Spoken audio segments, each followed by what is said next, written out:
Health is a state of body and mind. Wellness is a state of being. We want you to have both. This is Channels of Health, the podcast giving you ideas and insights into new and time-tested avenues to health. From mental wellness and innovations in mental health to our daily lives and overall health journeys. Join your hosts, Patti and Damian, both founders of organizations dedicated to healing, as they bring candid conversations and new information to you. Let's start the show. Here are your hosts, Patti and Damian. Good morning. Well, good afternoon for Cindy Bulik. Dr. Cynthia Bulik is one of our favorite guests. She knows so much, we need to bring her on with some great regularity. She is one of the preeminent research scientists in the connection between genetics and eating disorders. And she is just back from a virtual conference in London. So welcome to Channels of Health. This is Patti Giola, and I'm here with Damian Skinner. Good morning. And we are inviting Dr. Bulik to tell us what is going on in the world of eating disorders and the Eating Disorders Genetics Initiative. So get us up to speed, Dr. B. How are you doing? All right. How are you doing, Patti and Damian? Great to see you both again. Thanks. Albeit virtually still. Yeah, exactly. Yeah, but at least we do have the Zooms and the GoToMeetings and all of that, so we can at least see each other, even if not in person. Exactly. Well, thank you so much for having me on. It's always a pleasure to be here because, Patti, you ask the hard questions, and I'm always happy to try to answer them as best as I possibly The can. hard-hitting questions. Exactly. Wandering minds want to know. Yeah, no doubt. That's well said. Well said. Where would you like me to start? I would like for you to start by telling us about this virtual conference that you just left, because that would probably be the most up-to-speed news that anybody might have right now. And then after that, we can do a segue into the update for EDGI. Okay, that sounds good. Yep. In fact, I think the conference might actually still be going on. This might be its last day. It was the annual conference of the Royal College of Psychiatrists in the United Kingdom. And I think in some ways it was actually a great conference because the one silver lining of having to do all of these virtual conferences is how many more people can attend them who otherwise wouldn't be able to afford to fly to London. Exactly. Excellent point, yeah. So hopefully we actually sort of reached many more people than I would normally have. And I gave a keynote there on genes and environment and eating disorders, talking about the latest findings that we published on anorexia nervosa and updating them as well on the various EDGI projects that are going on around the world. So what can you tell us about the keynote presentation and what was about that? Yeah, the neat thing about it actually was the keynote was only a half an hour long, but we had an hour and a half question and answer panel. Wow.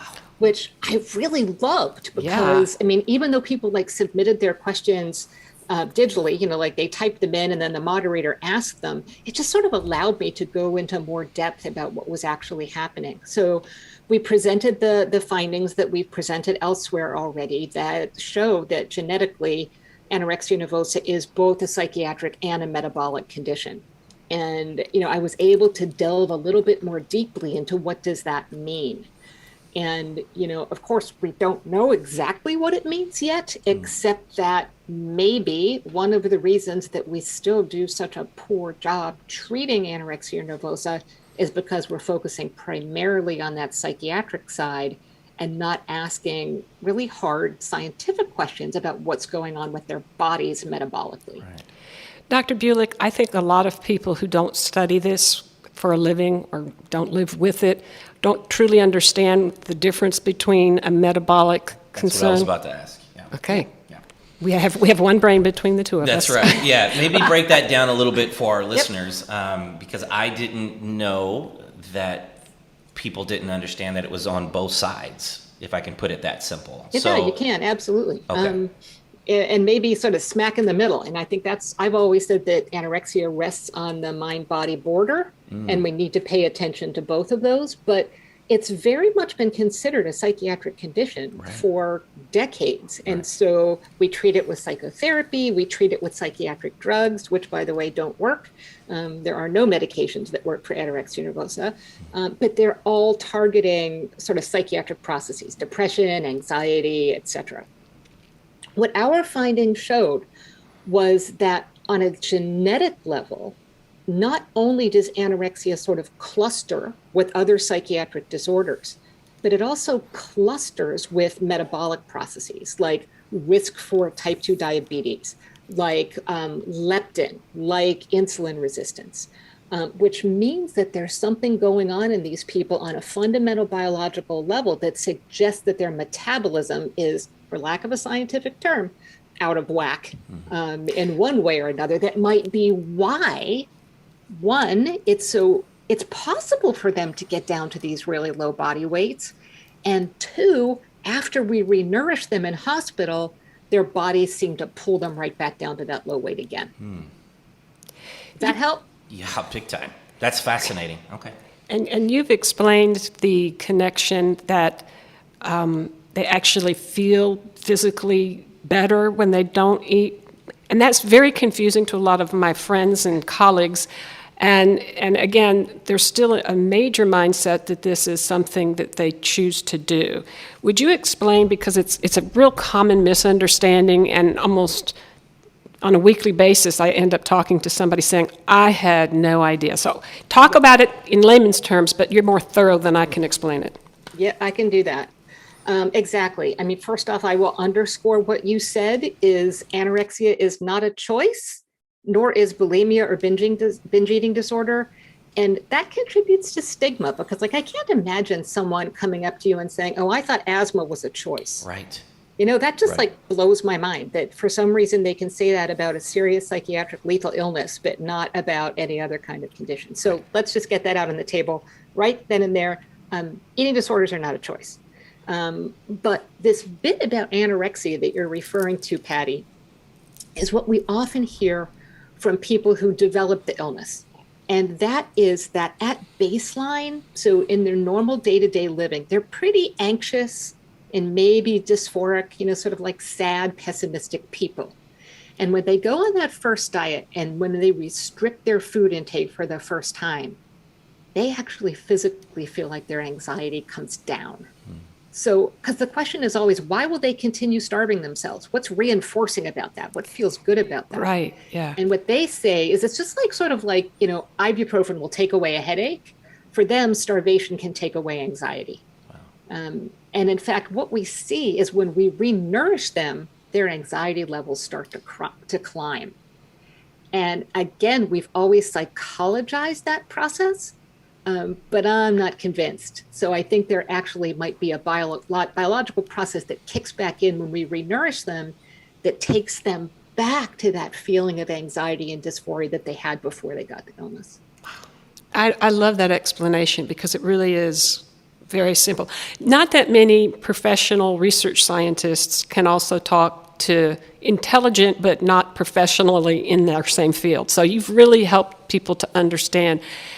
Are you aware of I don't know if it's trending, if that's the right term or not, but a lot of YouTube videos and a lot of books are being written about restriction and fasting for windows of time. It seems to be pretty much gaining some strength. I saw one video on that just yesterday, and they were talking about, you know, you should be fasting every week for 24 hours or something like that. And I'm like, I think I need to get Dr. B to weigh in on that if she would, because when does a process of juicing and fasting stop being healthy and then starts to be a concern? Because if now the new trend is these not just runway models starving themselves, but you actually have self-appointed health gurus saying it's going to be super good for you the longer you can go without food.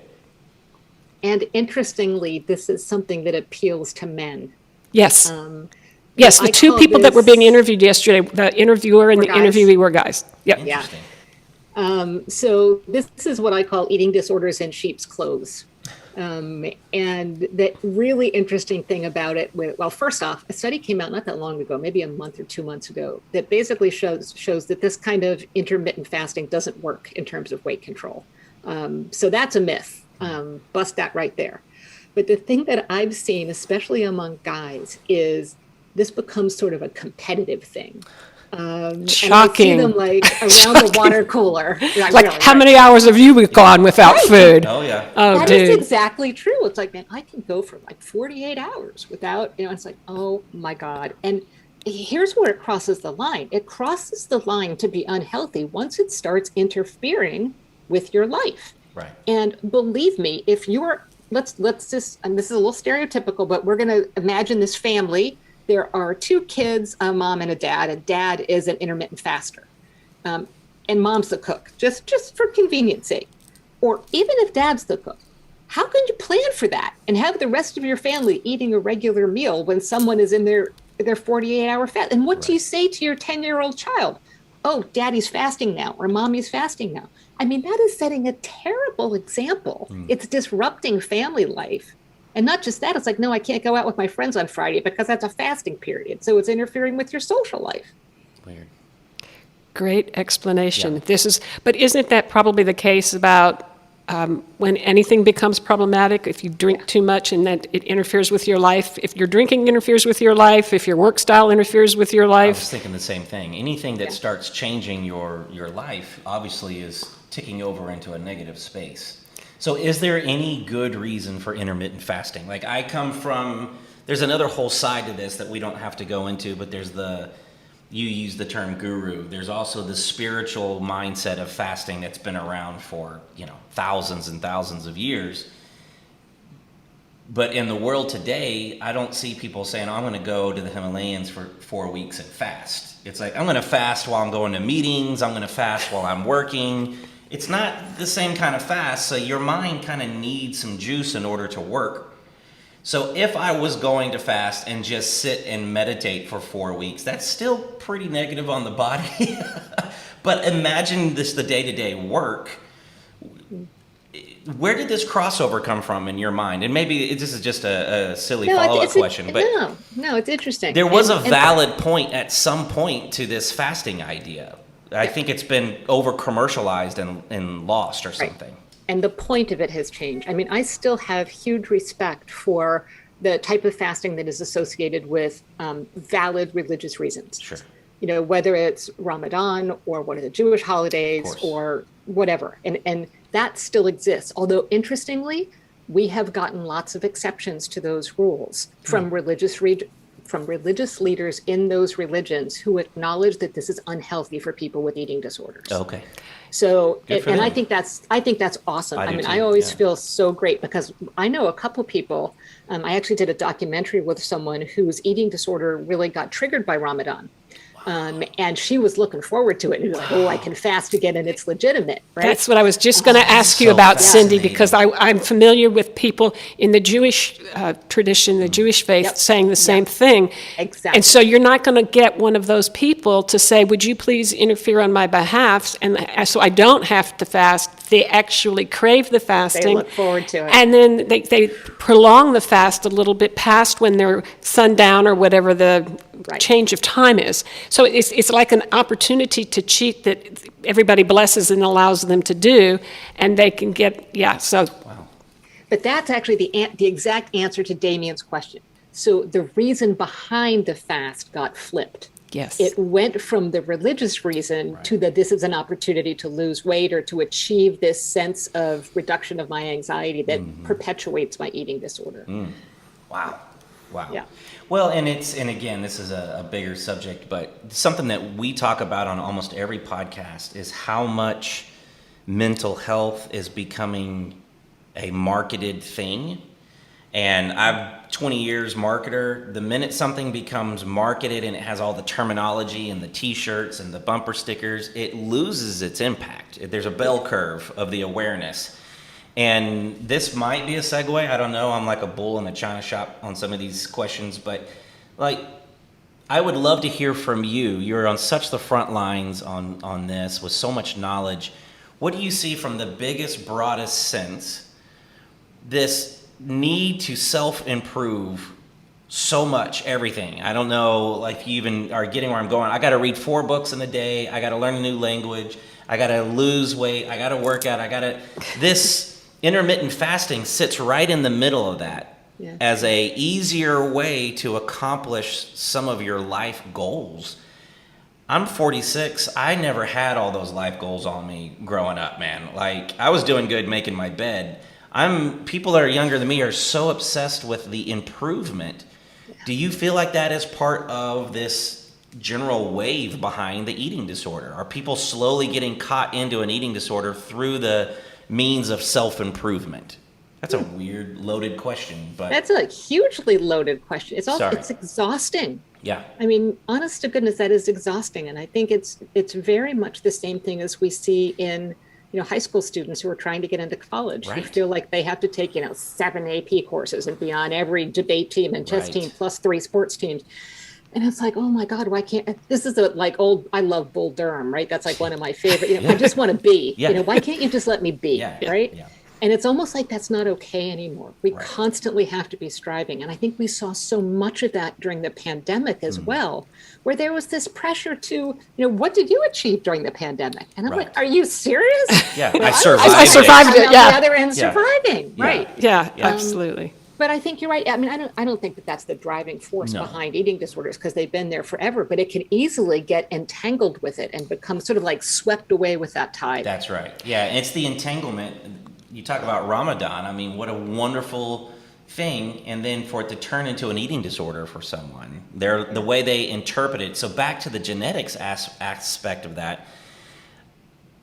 Anybody could be in that Ramadan example, and it's only the person that is dealing with this on a genetics level that's going to take this exit. Is that a way of saying it?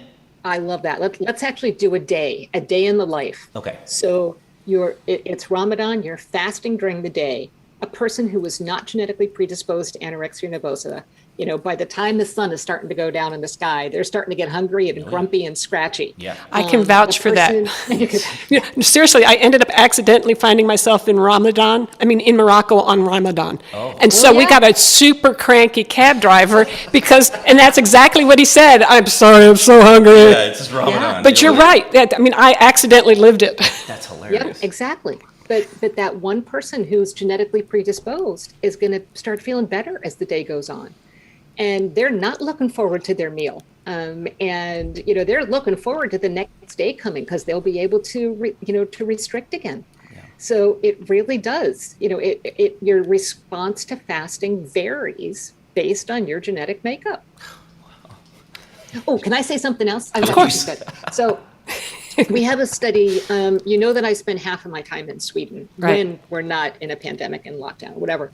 We're doing a study where we're taking identical twins. So they are genetically identical, but one of them had anorexia and one of them didn't. Okay. And then we compare them to identical twins, neither of whom ever had anorexia nervosa. And we put them through an 18-hour overnight fast.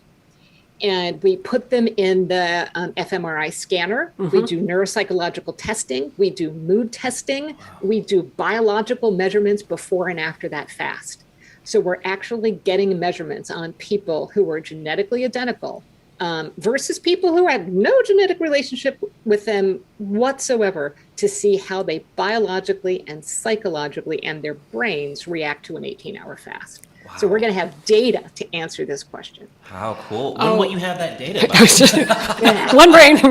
When will you have that data? Yeah. When will you come back on our podcast? Exactly. We got to hear about that. So, we got shut down for COVID, obviously, but we're back up and running again. So I think we have 30 pairs who have gone through the full study now. It's a full 2-day study. Wow. So, they come and they spend the night in the hospital.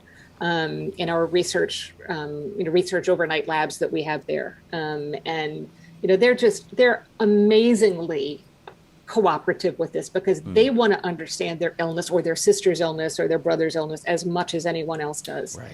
And they're like, I know there's something different about me. I just don't know what it is. So please help me identify that. Wow. That is great news. Seriously, when is that going to be available? Yeah, we don't know. It's going to be a couple years. Okay. Okay, well, we'll just stay tuned. I'm sure there's going to be a whole lot of other things. We should book you now. On the podcast. We're just going to book you now for that. 2 years out. 2 years next Thursday. So I know I do want to give you time to update us on EDGI, and you had several subjects inside of that. So you want to start with the NIMH-funded project, National Institute of Mental Health, for anybody who's not deeply involved in it? Sure. So EDGI stands for Eating Disorders Genetics Initiative. We'll just call it EDGI for short. And the National Institute of Mental Health is funding the study in the United States, New Zealand, Australia, and Denmark. And then we have parallel EDGI studies going on funded in other ways in Sweden and the United Kingdom. And we're in the launch phase in the Netherlands, Italy, and Mexico. And in the United States, we're fully bilingual, so the entire study can be done in English or in Spanish. And basically, the goal of this study is to collect saliva to extract DNA from as many possible people as we can who've ever, in their entire lifetime, had anorexia nervosa, bulimia nervosa, or binge eating disorder. And in some of the other countries, we've broadened that even more to get sort of sub-threshold eating disorders and atypical anorexia nervosa, which we can talk about in a bit if you want to. And recruitment is going really well around the world.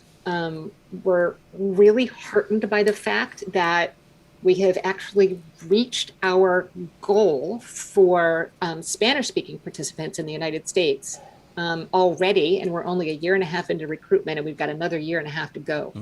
So I think making that extra step and putting everything in Spanish and making sure our website was in Spanish and all the questionnaires were in Spanish was really helpful. Well done, yeah. But we've still got a way to go because, and if you don't mind me leading you down a topic path here. That's right. That's fine. Go for it. Okay. So if you look at the history of this kind of research, psychiatric genetics, a lot of the studies have been done in what we call European ancestry populations. So otherwise that means white people. But we know that all of these illnesses don't only occur in white people.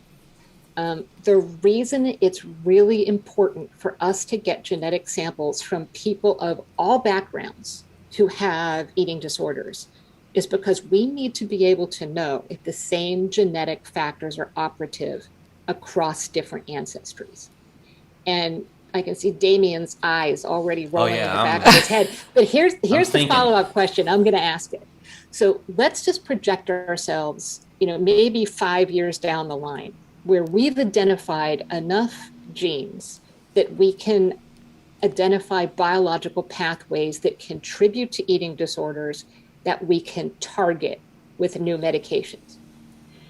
If we identify those pathways only based on European ancestry participants, we have no way of knowing that those medications that we develop based on this research are going to work in other populations.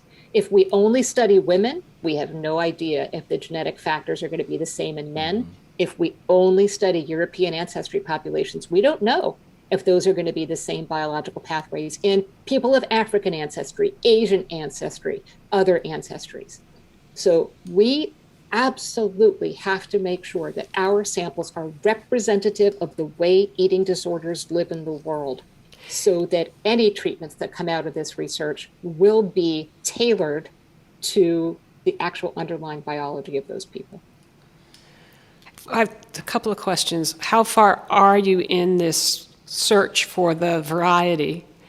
And do you envision, when you get through this, a role for precision medicine? Oh, that's exactly, I would actually, some people call it precision, some people call it personalized, some people call it tailored. Okay. Right now, we've got a one-size-fits-all approach to eating disorders. Even in terms of how we re-nourish people. You come into the hospital and you get prescribed a certain number of calories per kilogram. But we have no idea if we should actually be changing the composition, sort of the macronutrient and the micronutrient composition of someone's diet based, for example, on their genetics or on their intestinal microbiota. The bugs you have in your gut. I was just going to say, you and I've talked about this so many times that I'm afraid I've kind of launched right into some topic that's going to need some explanation. We can always tell by the look on Damian's face. When I start rocking back and forth and my eyes are darting, my list of questions are getting uncontrollable. But. Yeah. Okay, so what she was explaining was precision medicine or personal medicine or whatever. Yeah. Yeah. And so, where are we going to... Our listeners are used to hearing me do this. I didn't do it. I pride myself on knowing the least amount of anybody on the podcast. That's the whole idea. That's my role, is to ask the question. So when you made that comment about my eyes, I literally was having a moment. I was about to raise my hand. Like he was in school. Yeah. Teacher? Hang on a second. I'm lost because I have a hard time moving past this idea. And I'm so sorry. This is almost embarrassing to say. I did not realize, or I did not accept, that we were viewing it still that way, that it was still one size fits all. And we're like, hey, this happens to white people, so this is the way it works for everyone. So as you were explaining that, I'm like, what? We didn't do that like 20 years ago. So when I see the intensity and the passion in you when you're talking about stuff, I think that that's because you love your job, which you clearly do. But then as you start unpacking it, I hear it's more from, this is ridiculous. Like, my God, this is ridiculous that this much work is going in 2021 just to find out how it affects other. I didn't know we were that far behind. Literally the look you saw hit my face. Yeah, and Damian, you can say it. You can say, Dr. Bulik's angry, because this actually does. It makes me irate. It should. That's an appropriate response. Yeah, thank you. But that's not enough. And I think this is the whole thing behind the passion of like, okay, enough awareness, let's go to action. Right. We have been like, you're talking our language. Yeah, exactly. Yeah. But how true is that? I mean, I still have parents that come to me, or we just did this beautiful role play where. Oh God, a whole nother topic, right? We developed this couple-based treatment for eating disorder, and we did a role play with an African-American woman and her partner talking about, and she does a direct-to-camera interview about what it's like to be a Black woman with anorexia nervosa. And just how demoralizing it is if you go to your doctor and your doctor might be white and might say, no, you're not thin enough.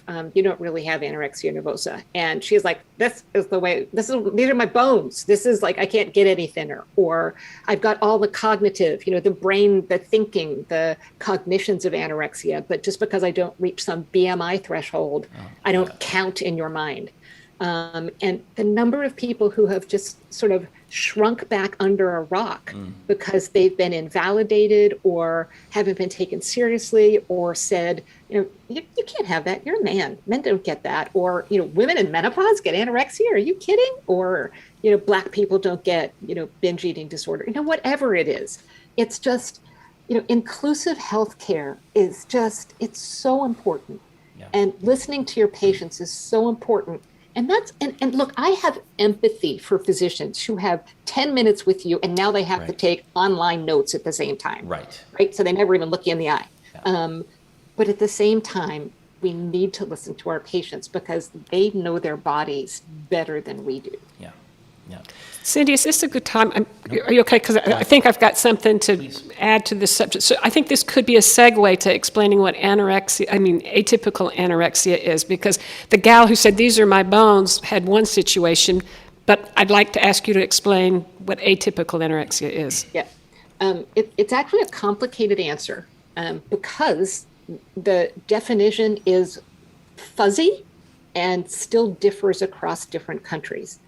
But what it, in its essence, is you have all of the features of anorexia nervosa. So you have body dissatisfaction, you have a fear of weight gain, you restrict your food intake, and you might lose a lot of weight, but you're not at low weight. So this can be someone who falls into, and these are medical terms, the overweight category or the obese category, have lost a lot of weight, have all of that mindset of anorexia nervosa, and may be undernourished or malnourished despite being in a large body. That is what the current definition in this country of atypical anorexia nervosa is. And the reason it's such a big deal is because it's dangerous. There are health complications associated with it, and it is grossly underdetected. and underfunded by insurance companies. Thank you. And yeah, I think that there's so much confusion about people that have eating disorders who are not in a stereotypic body that would indicate they are incredibly low weight. Right. So once you see that person, sometimes even though when people explain to me you're not supposed to judge if somebody has an eating disorder by looking at them, then there's the flip of you have somebody who's 5'7" and 90 pounds or something like that. So this whole explanation of what is going on with somebody that's in a bigger body, I think it's even more confusing because that's when you absolutely can't judge whether or not somebody is recovering from or whatever. And what are the stages that person has to go through before they even discover this is what's going on? Again, I'm going to use myself. If I was in that situation, I would never in a million years think of an eating disorder. I would think that it's all these other things. And then as your body starts breaking down, you're like, oh, there's just all these problems with my body. So how would they ever find that out? And I'd even add to that, trying to disentangle natural aging from consequences of an eating disorder, right? Because you only age once. So you don't really know what's normal because people don't usually talk about it. But for example, I think that's one of the reasons that, tying this back into EDGY, that we're having more difficulty recruiting people with binge eating disorder than we are recruiting people with anorexia nervosa. I think there are so many people out there who have binge eating disorder who have no idea that they have a diagnosable and treatable illness. They just feel guilty about the fact that their eating is out of control. They're ashamed. There's just so much shame in people with binge eating disorder. We're trying to help sort of normalize it. We're trying to help let them know that they are not alone, that this is an identifiable and fixable problem, and get them to join into EDGY and give us their DNA and answer our questionnaires so that we can understand it better and treat it better. I have a stereotype in my mind, and I would like to ask you to answer a question.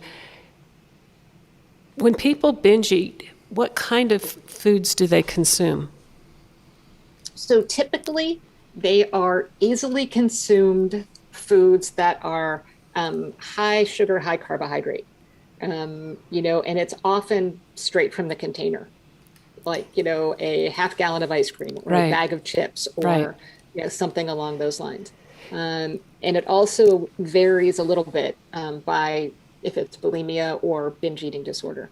But sometimes it's, we hear so many people, and again, especially now in the pandemic, with a lot of restaurants being closed, but drive-throughs being open, who were sort of like sequential drive-through bingers.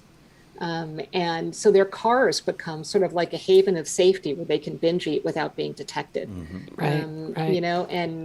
And so sometimes it might, for some people, it could be sort of just like a very large meal. And it's not necessarily the quantity that makes it a binge. It's that sense of feeling out of control.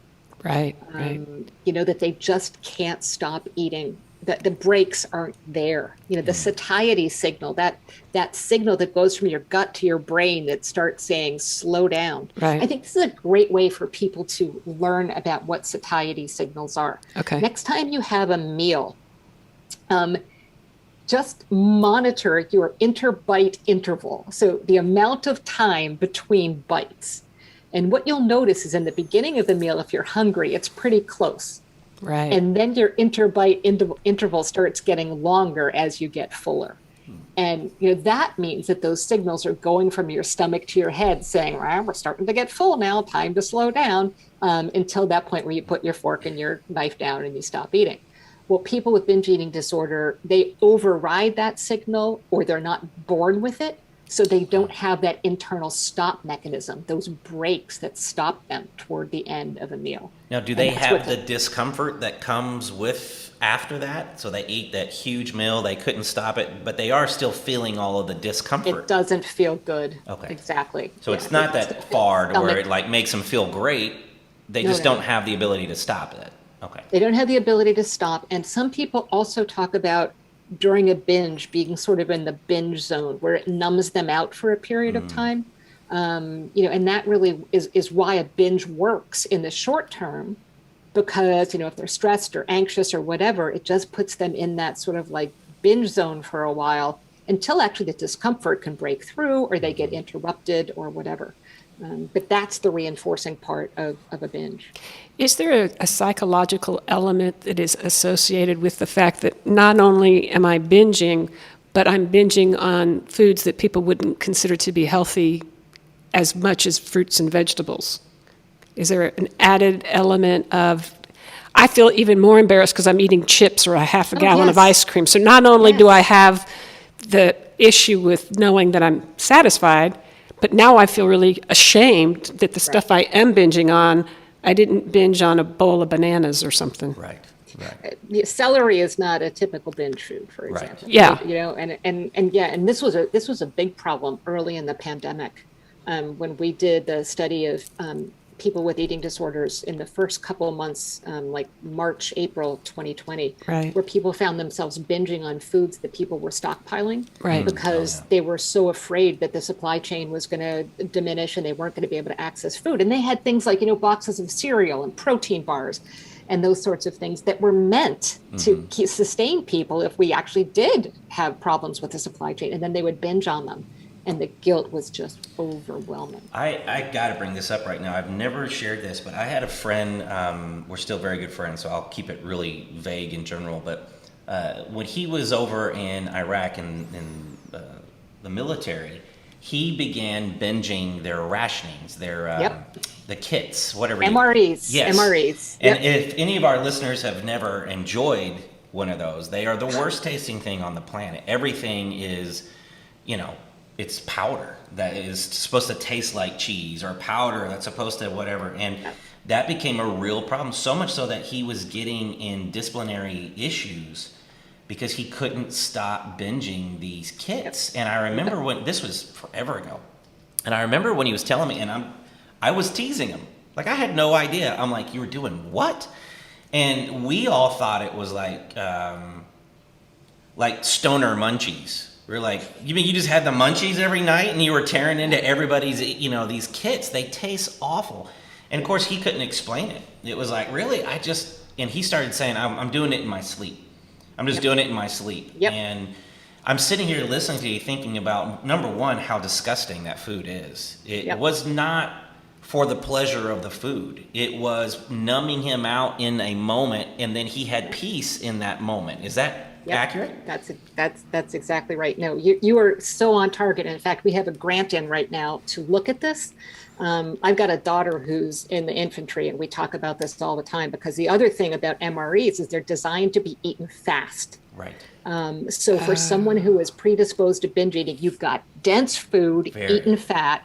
And then, frankly, when you're back from deployment and you're back on base, if you look at the type of foods that are available on base, it's all fast food, classic binge food stuff. They don't have great food options. And most of them shop at the PX, or the nearest store is going to be a Walmart or something. Or a Dollar General, Or a Dollar, exactly, Dollar General. Yep. So it just perpetuates that unhealthy eating behavior. Yeah. And, the Army has such a problem with weight. Well, actually, all the branches have such a problem with weight. And it's like, you think? Yeah. You train people to woof these high-calorie meals down in 10 minutes or less. You bring them back home and give them bad food on base.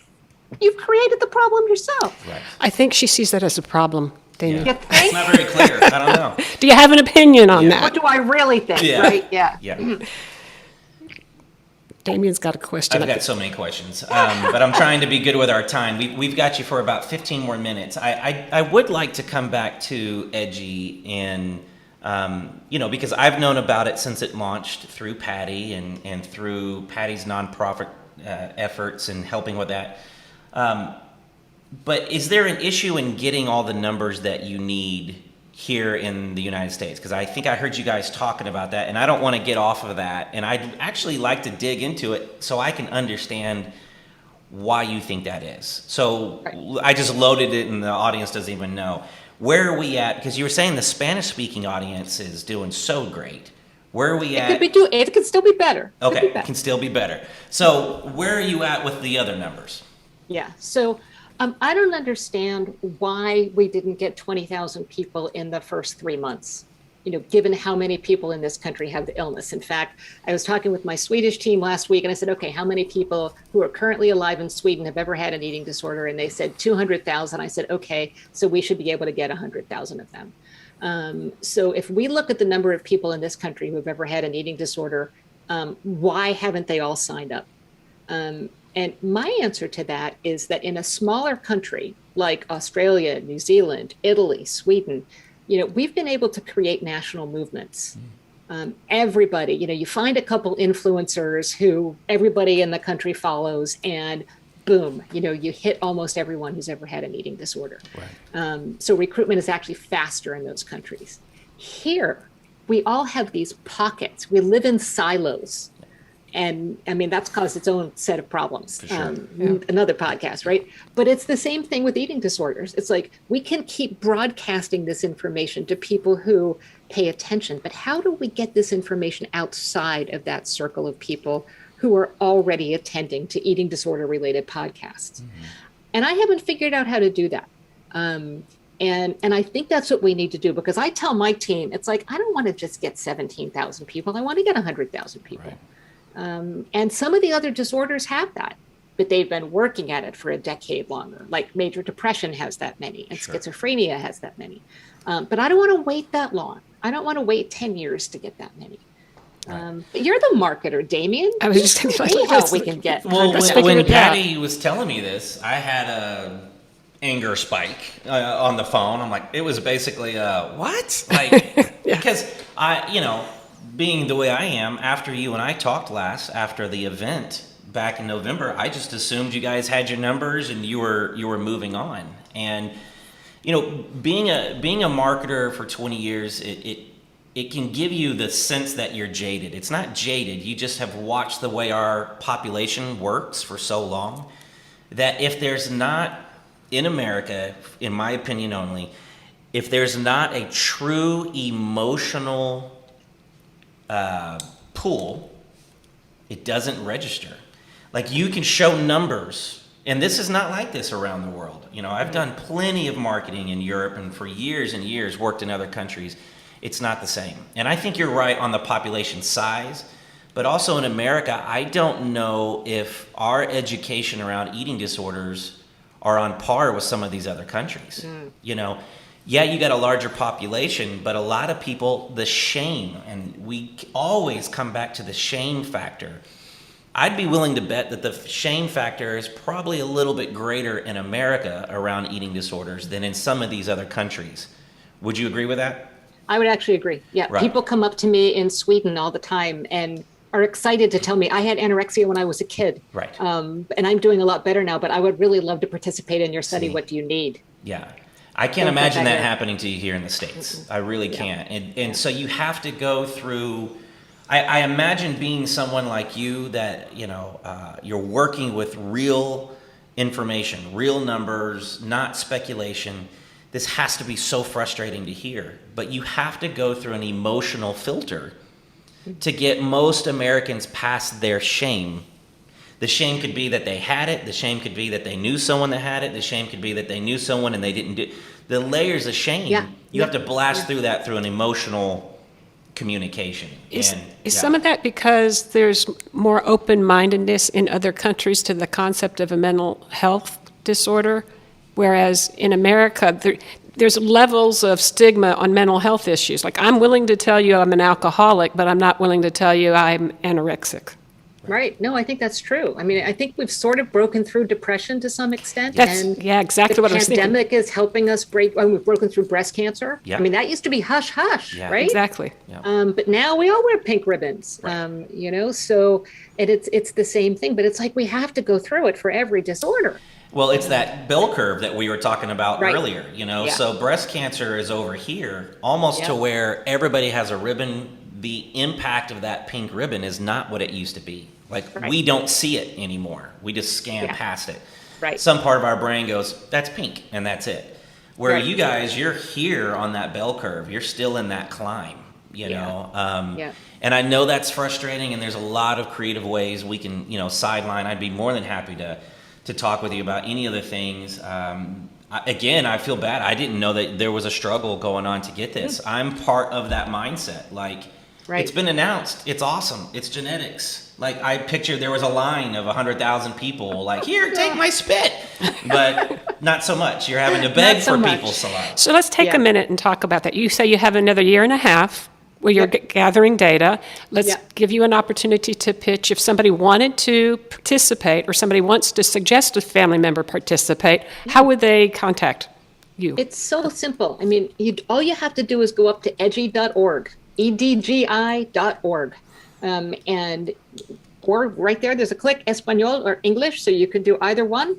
And our phone number is there, our email is there. We're happy to talk to people who, like, if participating in research is not something that is familiar to them, and if they're hesitant, we are so happy to just have a conversation and talk them through the process. We have a video that's going to be coming out soon that is sort of like a soup to nuts video. Okay. It takes someone she goes from looking at the website, filling out questionnaires, her little spit kit comes in the mail, she spits into it, she puts it back together, she pops it in the post, and then we take you straight into the lab so you can see cool. what happens to your spit once we get it. Oh, that's interesting. Yeah. Yeah, so it's sort of like the journey that you go on. And we want to do the same thing in a couple different ways. We talked about animating it, just to make it a little bit more engaging. Although I think the video is pretty engaging itself, because I think people really love seeing.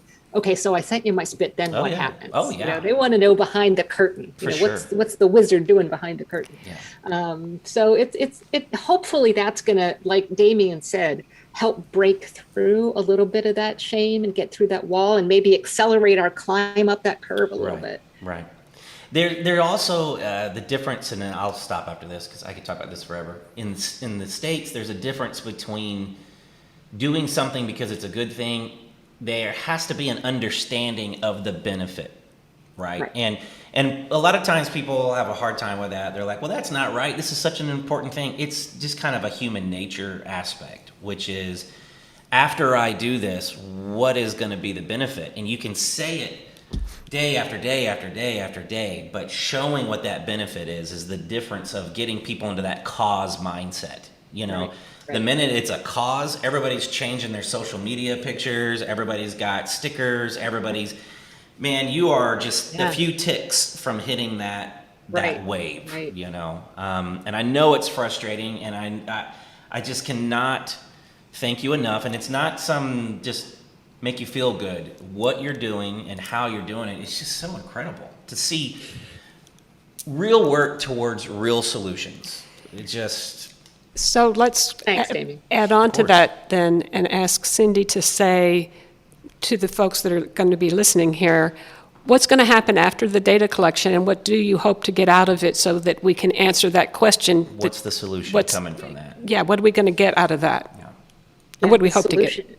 I mean, we hope that people don't die from these illnesses anymore, and we hope that we develop treatments that actually target these illnesses. And I mean, personally, what I would love to get out of this is to be put out of business.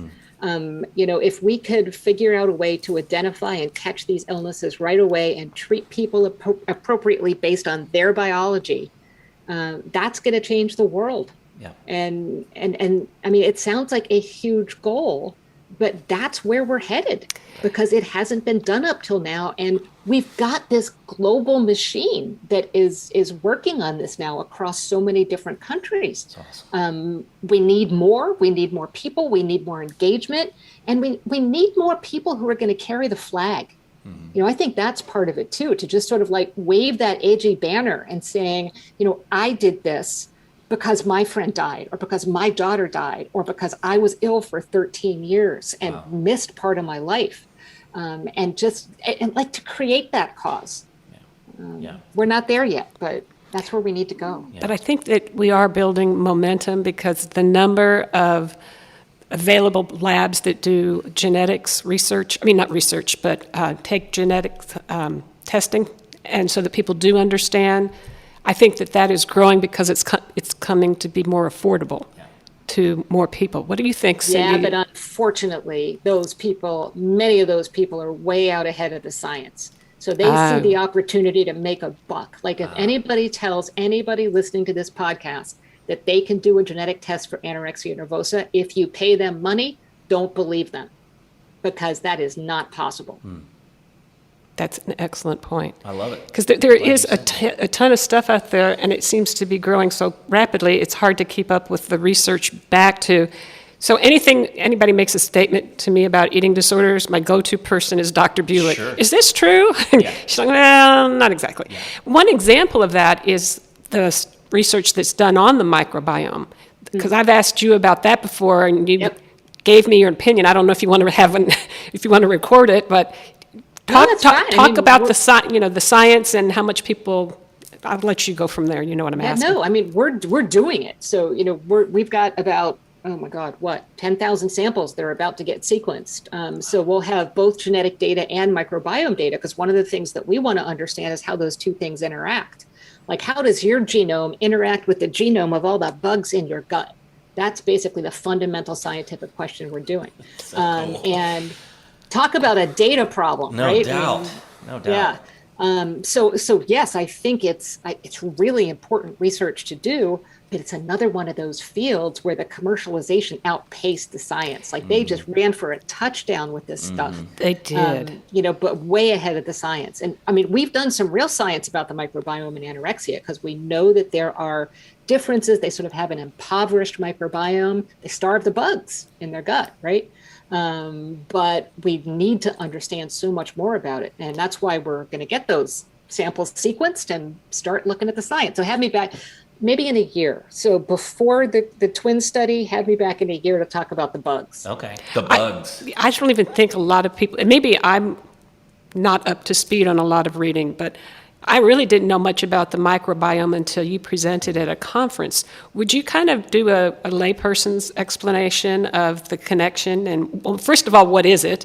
But secondly, the connection, because there's just, to your point with me over a year ago, yeah, there's a lot of information out there, but a lot of it's not accurate. So help us also to distill. If somebody says this, run, don't walk away from that literature, because that's not good stuff.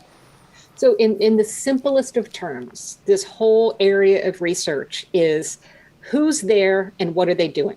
And what I mean by that is bugs in your gut. So which bugs are there and what is the activity that they're engaging in? And we look at how many different types of bugs there are. We look at the DNA of the actual bugs, and we look at what their function is. And in eating disorders, of course, we look at the effect of starvation on your bug community. We look at the effects of laxatives on your bug community. And then we look to see if you get renourished, if you become healthy, if you recover, does your gastrointestinal system start looking more like that of a healthy person? And I mean, that total nutshell, last 2 minutes of the podcast nutshell. But if anybody is telling you right now that they have a tailored probiotic that can treat anorexia nervosa, same thing. Don't believe them. We're not there yet. But are we looking to do that in the future? Absolutely. That's another kind of personalized nutrition that we might be able to put toward treating these people when we renourish them. This is so exciting. ... Yeah, It might be before a year, but we're definitely going to get more information. Well, my mind just blew up again, because I never thought about the fact that things living inside of me have their own genetics. Right. Now I'm freaked out, so thank you for that. Sleep on that tonight. Yeah, you're going to get phone calls tonight, yeah. like, wait, what? But it is the time, and we know you're very busy and you got a lot going on. We want to hold you right to that time.